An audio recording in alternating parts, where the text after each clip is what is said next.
Hey guys, what's going on? Um, as you can see from today's title, this is about who's really a friend and who's really a poser. Posers are people that say things just to make themselves look good, to make themselves look like they're your friends, that actually really want something from you. Um, sorry, that really want something from you, or just to get information out of you, and they just pretend to be your friend because they want to look good. And they want to, make themselves feel good by saying whatever the other person wants to hear. But let me tell you what the real definition of a friendship is. The real definition of a friendship is when a friend can come to you and give you constructive criticism, and you take that constructive criticism as constructive criticism. Um, if someone is being, a pain in the neck, and you know their life like can't kind of continue, or you can't make your next move without that person being right there every moment of every second of every day of every breathing minute. You know what I mean? Like, sometimes your friends cannot be there, and that's if you're a real friend, you'll understand why that friend can't be there, and you won't, you know, get mad at them for not being able to, be there at that time. Because a real friend has to take care of themselves. A real friend has to, like, it's hard to, it's kind of hard because people are going to think you sound mean, or people are going to think you don't care. Um, but sometimes it's the truth, and it might be a hard pill to swallow. Um, and I'm guilty of a lot of things, and I'll get to that in a minute. I'm going to get to my guilts in a second. But it's a hard pill to swallow that, like, you know, your friend has their own life to live and has to take time for themselves and ignores you for the time being. But it isn't because they're mad at you. It's not because you did anything wrong. It's not because, they disapprove of your lifestyle or the things that you do. It's just they need a minute to themselves, and a real friend doesn't just come to a friend with only problems, with only issues, with only sadness. Misery loves company. And you go back in my videos and see how many times I've said that. Misery loves company, so when everyone's miserable, you know, everybody clings on to everyone else's misery and sadness and their pains and their, you know, that emotion. I hope this is making sense to you guys, but basically what I'm getting at is, like, you can't say that somebody's not your friend just because they don't want to talk to you at the moment, or they can't talk to you at the moment, or they have their own crap to deal with at the moment. And when I say crap, that doesn't mean it's like a bad thing. It's their own stuff to deal with. It's their own, issues to deal with. And sometimes they're going to be positive things that they need to do for themselves, but sometimes they're having a hard time themselves. And people get needy and like, well, I need you now. I need you now. I need you now. Um, And to my guilts. Let's get to my guilts because I'm a man and I can do that and I can say this and um I can be real about it. So yeah, there's times when, and I can guarantee you, if you go on my Facebook and you see my friends and people that have actually worked for me and people that have known me, in my real life, they can tell you like this is a fact. Like sometimes I can be a little clingy, and it's sometimes like when I need people and like they don't respond to me, I think I did something wrong. That's true because sometimes I feel like I'm a burden. The way that like my lifestyle was growing up, being in a wheelchair, I wasn't always in a power chair. I used to have a manual chair, and like every time I'd want to go somewhere, people would be like, "Oh, I don't want to lug your chair in the back of the trunk." And man, come on. I mean, I don't want to fold it up and then have to put it in there and then take it out and then let you get in and then after you get back and do what you got to do, then I got to do the same thing all over again. And so sometimes you feel like you're just being a burden on people. So I'm guilty of thinking that I'm a burden on people. I'm guilty of thinking people are mad at me a lot. But at the same time, if they say they're not, I don't argue with them and I don't say, well, you're not proving your point. You're not showing me. You say, well, you're going to do this. And you say, well, you'll catch me next time or you'll catch me the next time. And maybe they won't the next 3 or 4 times in a row after. But that doesn't upset me. It means they're taking time to themselves to do what they have to do for themselves to be better. And if you're a true friend, and a real friend like you claim to be, you kind of want the person to be better. You kind of wish them well. You kind of say, hey, listen, do what you have to do. Take care of yourself. And because if you can't take care of yourself, how are you going to take care of somebody else? It's not everybody else's responsibility. Like, if if you always want to talk about negative stuff, and I cry out here a lot. I have a spaz. I cry out here a lot. I break down a lot. But I'm also trying to spread positivity. Um, but if you do all these things, you're gonna wear out your welcome. And I'm being honest. Gonna say like there's been times where I felt like I might have worn out my welcome to people. But then like you just feel great when you get responses that you're hearing after the fact that you've already made a video on something when they haven't even like when I haven't even thought the fact that the person's seen it yet. They respond and say, "Hey, well, I think you should go ahead and do this or do what you feel is good for you." And then they like comment down below. I know they've watched my videos. Like I don't need like I don't mean this to be mean, but I don't all these like haters on Twitter. I don't need their validation. I don't need them to tell me why people do or don't do things. I don't need people on Facebook doing the same thing. I don't need it on Twitter. I have to hear it from the person's mouth. That's what a true friend is. If you play he said, she said, and telephone and all that, you're not being a true friend because you have to hear it from the horse's mouth, as they say. You know, and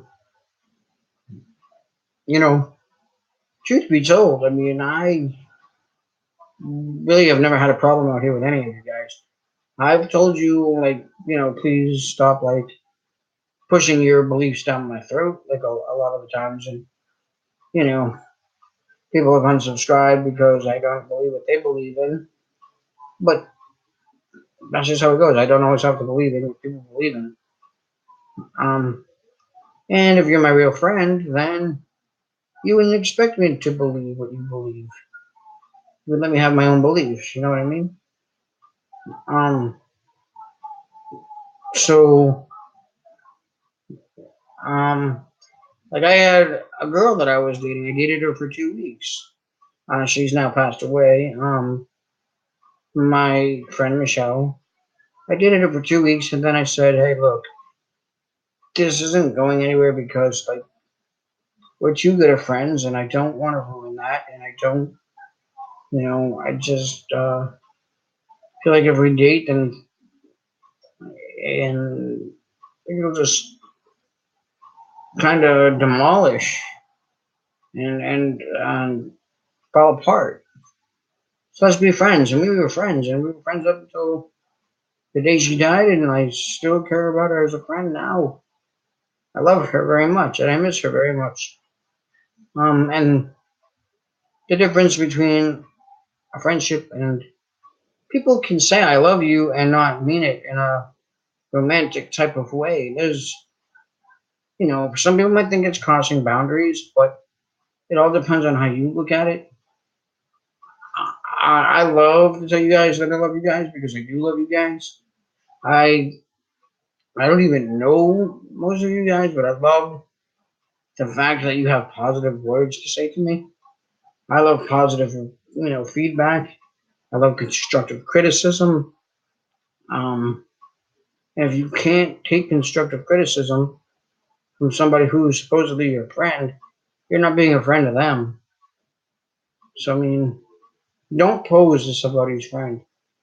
Like, if you don't like what they're saying and you unsubscribe, or you don't like their channel because you don't like what they're saying, then you're not really their friend. You don't care what they're saying. You don't care what they mean. What you want it to go your way or no way.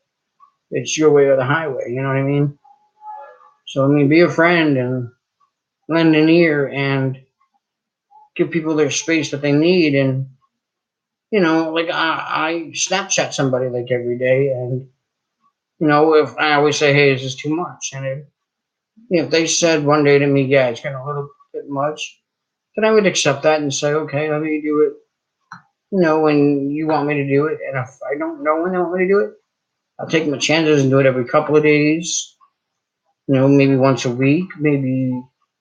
I just limit it, and then if they still say something, then I'm going to be a friend and say, "Okay, well, that's being a little bit of a burden on you," and accept it, and you know take the risk of doing it at my convenience, but not all the time.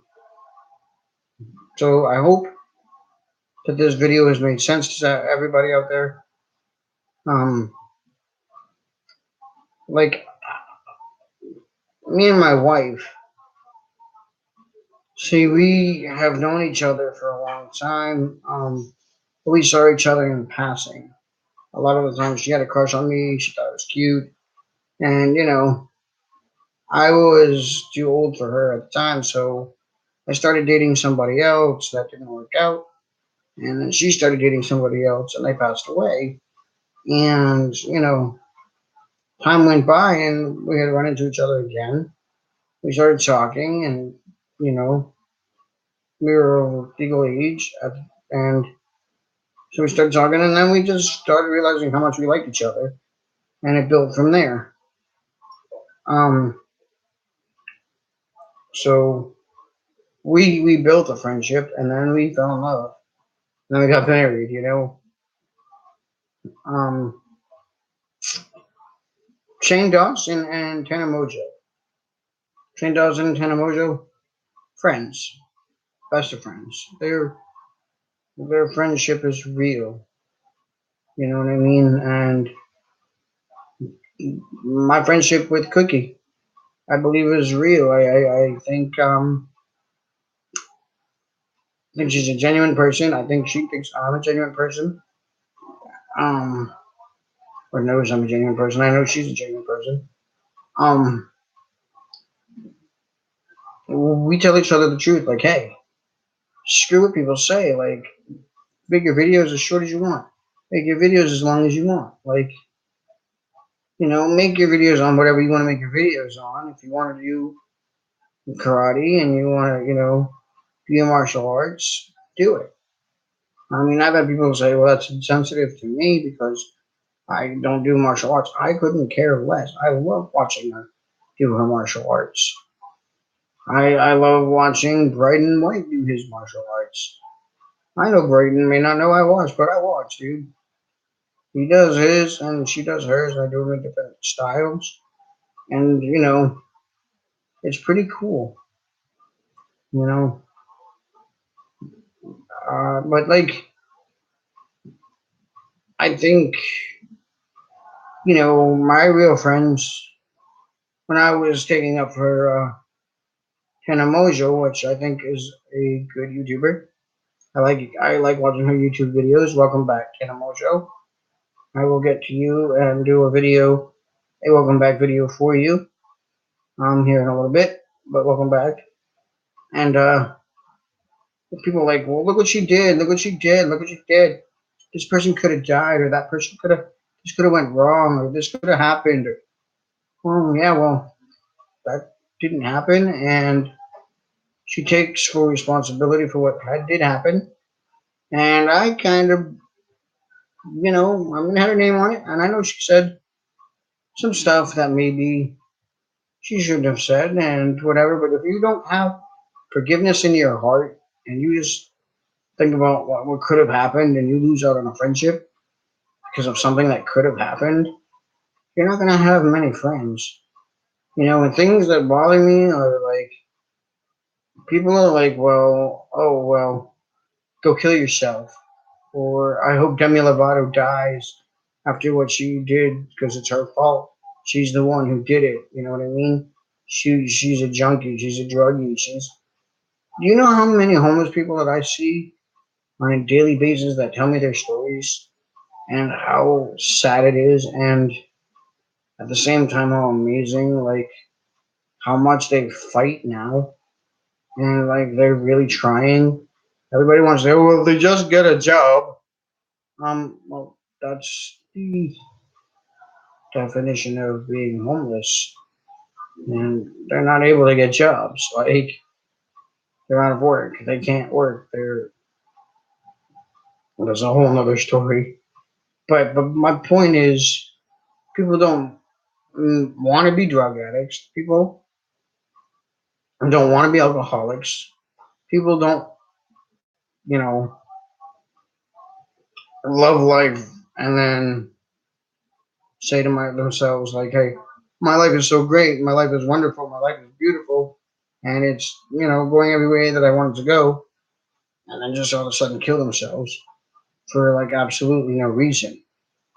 There's something going on inside their brain chemistry, and people need to understand people's brain chemistry makes them kind of do the things that they do. Yeah, and even in even in being clingy to somebody, or even in being attached to somebody, or even in it's just their brain like telling them like, hey, this person did this for me, and I'm appreciative, and sometimes crossing boundaries is not done on purpose. It just happens, and real friends know that, and but you have to try to respect the other person's feelings. You know what I mean? Because they are crowded, and you're crowding them. So I just think you shouldn't do that. That's basically, don't be a poser. Be a real friend. You know what I mean? And always be good to each other, and be good to yourself so you can be good to them. I say this in every single video, pretty much just about. And I just want you to know that, like, I don't care what anybody says. Watch beginning to end in all of my videos. They have been consistent. I I'm real, and I just tell it like it is. And like um something that I don't know for sure. Um I really watched one of my favorite videos that I've ever seen today. I'm not going to disclose what video. I'm not going to say where I saw it. I watched one of my favorite videos today. Um the end of it where they said, well, I can tell by in the way they talk, maybe, and don't mean any disrespect there either, and I would never be disrespectful, and I hope people know I'm not disrespectful. But having bipolar, I cry a lot, and then sometimes I get, whoa, I'm way excited, yes, and I feel like jumping around, and yes, it's great, and it's just my brain does a little bit of this, so sometimes I talk different, and sometimes I talk different than I do at other times. Like right now, I'm feeling like I'm talking a little bit louder than I usually do because I'm in a really good mood. I'm in a good place in my head right now. Last night, no, maybe not, and I tried to be, but and maybe tomorrow I won't be. Maybe later on I won't be. I don't know. I have no idea. My wife having cerebral palsy. Sometimes she'll talk like I'm talking. She'll talk, you know, fine and clear and very much understandable. And then sometimes it's very hard to understand her because she's embarrassed or tired or excited and she or nervous and she gets like a baby voice.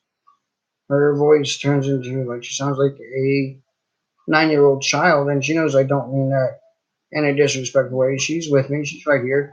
She can hear me, she knows what I'm saying. I love my wife very much. Right, baby? Yeah. I love you too. But sometimes she sounds like a 9-year-old would sound. You know what I mean? Like it all depends on how she feels. So I mean, voices do change and whatever, but it's about being consistent. It's about meaning what you say. It's about not being a poser. And I know like people say, "Well, what's a poser? What's a poser?" It's just people that act like, "Hey, I'm going to do myself a different way because I'm in front of a camera." Um, or in front of a bunch of people. Um, in real life, it's a bunch of people and you're around them, so you act a different way. But if you're yourself all the time and you love yourself enough to love other people, or at least you try your hardest to love yourself, because I mean, I've told you in many videos, sometimes I can love myself and feel ecstatic. Sometimes I loathe myself and I cry and I burst out in tears. But um, can I just tell you the honest truth here? If I hated life, if I hated life and everything that I've ever went through, and I couldn't take any more, do you think I'd be here at the age that I'm at now? Don't you think I would have taken myself out long ago? Um, has it ever crossed my mind? It's crossed everyone's mind, I believe, and that's my belief. But I think who hasn't thought about it once or twice in their life? Um, who hasn't felt like a burden every now and then? Who hasn't felt like, hey, did I do something wrong? I think everyone's felt that way. I mean, but you got to go to your therapist for that, not just to your friend. You can ask your friend for advice. You can ask your friend, hey, what do I do about this? Or how do I go about that? But then don't harp on it all day long and actually enjoy some time with them and shoot the breeze with them and hang out with them and be a friend. And that's what I'm going to say today, right now in this video. But, you know, be a friend. And, Shane Dawson is a good friend to Tana Mojo. And I would be a friend to Tana Mojo if I knew her. She is a decent person. I don't care about what happened back then. That was over a month ago. And the girl has cried her eyes out. And she has since come back finally to YouTube. And I welcome you back. And I hope you do more funny content. And girl, Tana Mojo, Tana Mojo, I'm just telling you, you're the reason why I went to the store at CVS and picked this up. I only picked up one, I could have picked up a bunch to eat this. I'm not going to eat this. I picked this up because it reminded me of Tana Mojo. I'm a fan of Tana. Were mistakes made? Yup. Did she make some of them? Yup. Did Michael Wise make a lot of them? Yup. Did she ask all the right questions to Michael Wise? Yup. Just saying. Sorry, Michael Wise. I'm just being honest, bro. I don't know you, and I'm not disrespecting you, and I'm not calling you out. I'm not saying anything spiteful, but I watched her ask you. I watched her ask you. She says, "Is there enough water?" You said, "Yup." She says, "Is there enough space?" "Yup." "Is there enough food?" "Yup." None of that was true. You knew just as much as she knew that it was overbooked. And I'm not going to bring up the whole Tanacon thing. That's over. Let it be over. Let it be over, and you can move on. Tana Mojo, do your videos. Do them however you want to do them. Like I tell my other friends that your videos, you do them as funny as you want to, as short as you want to, as long as you want to. And you don't have to talk about Tanacon anymore if you don't want to. You know, you've done it. You've gone through it. And that's my deal for today. I will be back out here, I'm thinking, because I want to see if I can catch my friend from Cookie Talk at some point, if I can. And she still needs her rest and she needs her sleep, or she needs to upload some videos, or she just wants time to herself and doesn't feel like talking, then I'll talk to her another day. Same thing with you, Tana. Tana, you're welcome to my room, my live stream. I hope you do come. I would love to interview you and talk to you. I am a fan. And I love your story time channel. I want your story time back. I hope you start telling your stories again. On that note, everybody be kind to each other. Love each other. Love yourself so you can love each other. And be kind to each other. And just be a real friend and don't be a poser. Please don't be a poser. Like, if you guys genuinely like me, like my channel, and hit the like button and subscribe to my channel. If you don't like me, you don't have to pretend. Don't feel bad for me. Don't feel sorry for me. Don't do it because it makes you look good or whatever. Do it because you want to, because my subscribers are my friends. And all the subscribers that I have now have been loyal to me and have proven to be my friends. So, everybody have a good night and have a better tomorrow. And I shall be out here in a little while. At least I'm hoping, but I make no promises. Right now, at this point in time, I'm out.